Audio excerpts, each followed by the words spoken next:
He was a soldier unlike any other, a man who survived not just one war, but three. His name was Anton Lutkov, and his story would become legend among military historians. The year was 1941. Anton was a young Soviet soldier stationed near the Polish border when the invasion began. Within days his entire unit was surrounded, cut off from reinforcements, and facing total destruction. Most soldiers would have surrendered, but Anton was not most soldiers. When his unit was decimated, he managed to slip through German lines during a pre-dawn fog. Wounded in the leg, bleeding, and with only a single clip of ammunition, he navigated through dense forest and open farmland. For 3 weeks he survived by stealing food from abandoned farmhouses and avoiding German patrols. His first capture came unexpectedly. A German reconnaissance unit found him near a small village in Belarus. They assumed he was just another prisoner of war, but Anton was already planning his escape. In the prison camp, he learned German by listening carefully to the guards. He watched their routines, studied their movements. When an opportunity presented itself during a supply truck transfer, he made his move. Using a stolen uniform and forged papers, he walked right out of the camp, but his experience was far from over. By 1942, Anton found himself conscripted into the Romanian army. Romania had allied with Nazi Germany, and their military was desperate for soldiers. They didn't know his true background. To them he was just another recruit from a conquered territory. During a brutal campaign on the Eastern Front, Anton was again facing Soviet troops, this time wearing a Romanian uniform. The irony was not lost on him. He was fighting against his own countrymen, forced to serve an army he despised. His second escape was even more remarkable. During a chaotic battle near Stalingrad, Anton deliberately allowed himself to be captured by Soviet forces. He spoke perfect Russian and convinced interrogators that he was a Romanian deserter who sympathized with the Soviet cause. They believed him. By 1944, Anton was fighting again, this time in a Soviet penal battalion. These were units composed of criminals, political prisoners, and suspected traitors, sent to the most dangerous parts of the battlefield as a form of punishment and potential redemption. The penal battalions were known for their brutal conditions. Poorly equipped with minimal training, and often used as human wave attacks, these soldiers had a near-zero survival rate. But Anton had survived worse. He fought through the final stages of World War II, participating in the massive Soviet offensive into Germany. By the war's end he had fought for 3 different armies: Soviet, Romanian, and Soviet again, surviving battles that killed thousands around him. After the war, few believed his incredible story. Military records were incomplete.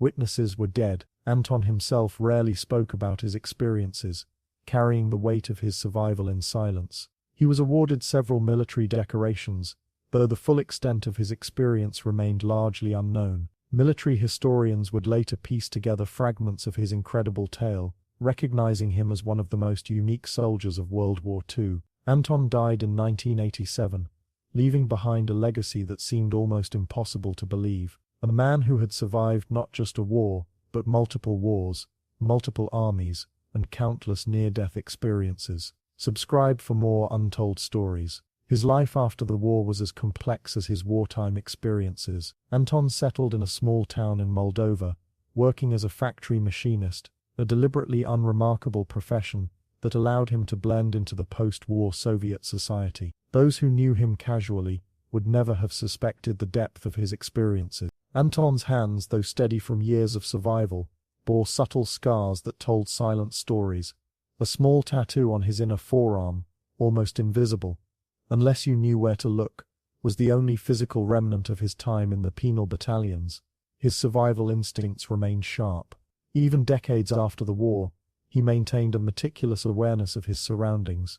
He kept a small go bag hidden in his home, a habit from years of potential sudden displacement. Elena understood this without needing explanation. Many in their generation carried similar psychological wounds from the war. The Soviet system was both his sanctuary and his potential threat. His complex military history could have been interpreted as suspicious at any moment. Anton walked a careful line, contributing to society while revealing nothing that might trigger unwanted scrutiny. His military decorations were displayed modestly, without drawing attention. During the 1950s and 1960s, when many veterans were celebrated, Anton remained deliberately quiet. He attended veteran gatherings sparingly, listening more than speaking. His children inherited his caution. They understood early that their father's past was not a topic for casual conversation. His son Mikhail would later recall how his father seemed to have an almost supernatural sense of potential danger, a skill honed through years of survival across multiple military theaters. The KGB periodically conducted background checks on veterans, a routine procedure in the Soviet system. Anton's carefully constructed narrative always passed inspection. His documents, carefully maintained, showed a consistent, if somewhat unremarkable, military service record. The fragments that might have raised suspicion were smoothed over with bureaucratic precision. In private moments, Elena would sometimes catch glimpses of a deeper trauma. Night terrors occasionally broke through his controlled exterior, fragments of battles, moments of near death, the constant calculus of survival that had defined his wartime experience. She would hold him, understanding that some wounds never fully heal. Historians who would later study his case would note the remarkable psychological resilience required to survive such diverse and traumatic experiences. Anton wasn't just a soldier who had survived multiple armies. He was a master of adaptation, someone who could transform himself to survive in the most extreme circumstances. His ability to speak multiple languages fluently, Russian, Romanian, and his native dialect, had been crucial to his survival. Language was more than communication for Anton. It was a tool of camouflage, a way of becoming invisible in plain sight. Each linguistic shift was a form of protection, a way of rendering himself unexceptional in potentially dangerous environments. The Cold War years passed, and Anton remained a quiet, unassuming figure in his community. He worked diligently, raised his family, and maintained the careful equilibrium he had learned through decades of survival. Occasional military historians would attempt to corroborate pieces of his story, but the fragmented nature of wartime records made comprehensive verification impossible. Anton seemed almost like a phantom mime, a soldier who had existed in multiple realities, yet left minimal trace. By the time of the Soviet Union's collapse in 1991, Anton was an elderly man. The geopolitical transformations that were reshaping Eastern Europe seemed almost trivial compared to the changes he had already survived. He watched the political landscape shift with the same careful observation he had applied to military movements decades earlier. His survival was not just a personal achievement, but a complex narrative of human endurance. Anton represented a generation that had been forced to reinvent themselves repeatedly, navigating the brutal landscape of mid-20th century Eastern European conflict. When the Berlin Wall fell, Anton watched with a detached fascination. The walls he had constructed around his own history seemed to mirror the crumbling concrete barriers of the divided city. His children and grandchildren would never fully comprehend the layers of complexity that defined his existence. In the quiet moments of his later years, Anton began to compile a series of notebooks. They were not memoirs in the traditional sense, but fragmented collections of memories, cryptic notes, and carefully coded observations. His youngest granddaughter, Natasha, showed an unusual curiosity about his past. Unlike the others, who accepted his reticence, she would sit for hours, studying his weathered hands, trying to decode the stories etched into his skin. Anton recognized in her the same intense observational skills that had kept him alive through decades of potential exposure.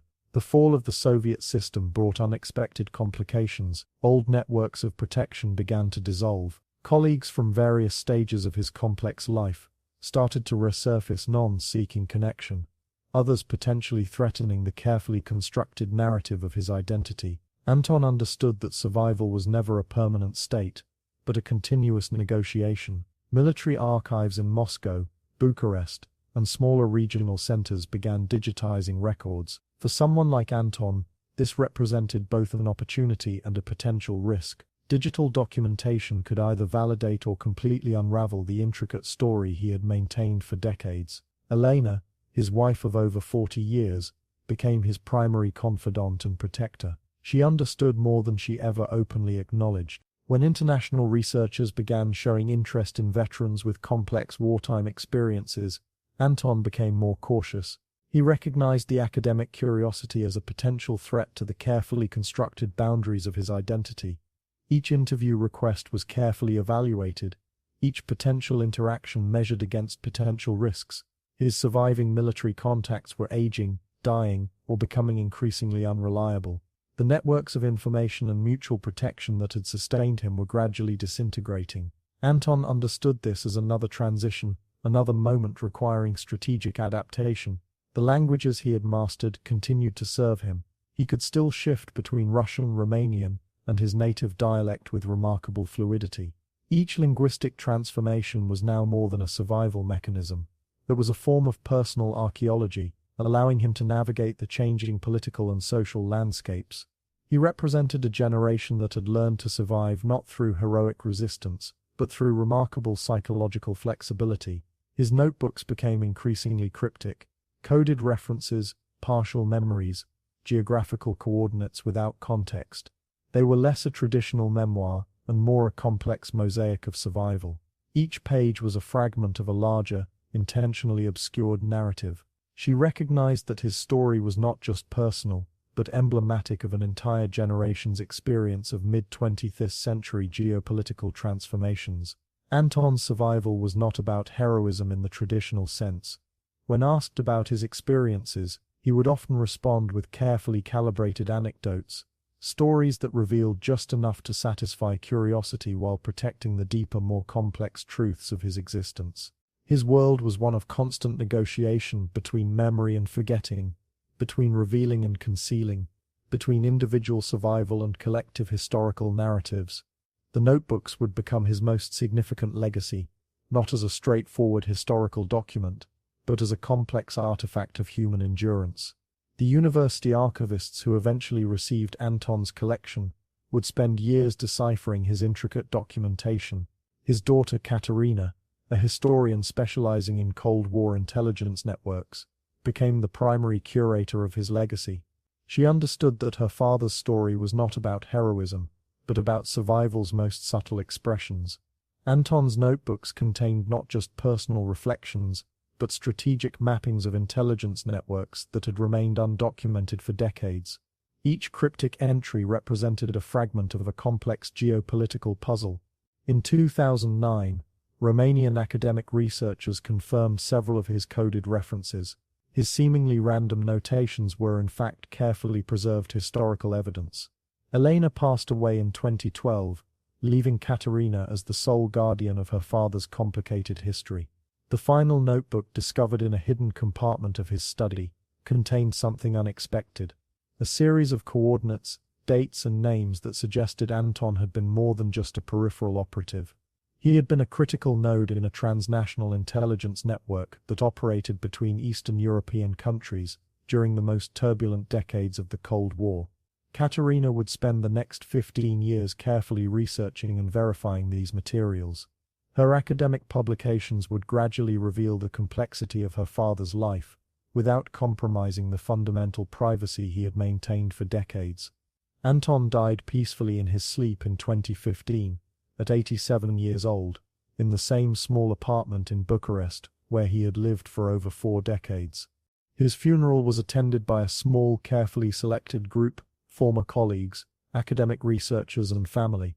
Anton represented a generation that survived not through grand resistance, but through incremental, strategic negotiation with complex political realities.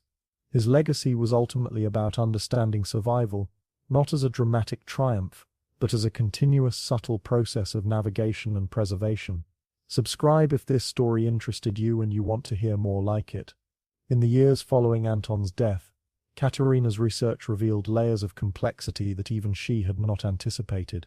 International archives in Prague, Warsaw, and Berlin began to corroborate fragments of Anton's documentation.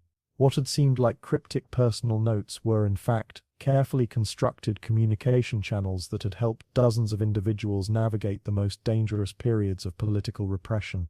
He had not been a traditional spy, but a strategic connector, someone who facilitated safe passage, communication, and protection for intellectuals, artists, and dissidents facing potential persecution. The most sad discovery was a series of encrypted letters between Anton and colleagues across Eastern Europe, a network of mutual support that had remained invisible to official historical narratives. These documents showed how individuals created informal systems of protection and communication when institutional structures failed them. Katerina, now in her late 60s, continued her work of preserving and interpreting her father's legacy. The small Bucharest apartment where Anton had lived became a modest museum, maintaining the subtle dignity of his life's work. His story represented a generation that survived not through heroic resistance, but through intelligent strategic navigation of complex political landscapes. On the 50th anniversary of the fall of the Berlin Wall, Katerina would deliver a landmark lecture detailing her father's network, revealing how individual courage could create systemic change through patient, thoughtful action. Subscribe if this story interested you, and you want to hear more like it. Her lecture at the International Historical Research Symposium in Berlin became a pivotal moment in understanding Cold War microhistories of resistance. Scholarly colleagues from across Europe recognized that Anton's network represented something far more subtle than traditional resistance narratives. These were not heroic fighters, but intelligent strategists who understood power's most delicate mechanisms. The archival materials Katerina presented demonstrated how small, carefully constructed human connections could ultimately undermine systemic oppression. Anton's carefully maintained communication channels had saved lives, preserved intellectual freedom, and created invisible pathways of solidarity. Anton's work showed that resistance wasn't always about dramatic confrontation, but about maintaining human dignity through intelligent strategic interaction. In her final public lecture, delivered at the Prague Institute of Historical Studies, Katerina made a remarkable revelation. Over 237 individuals had been directly protected or facilitated through her father's network between 1958 and 1989.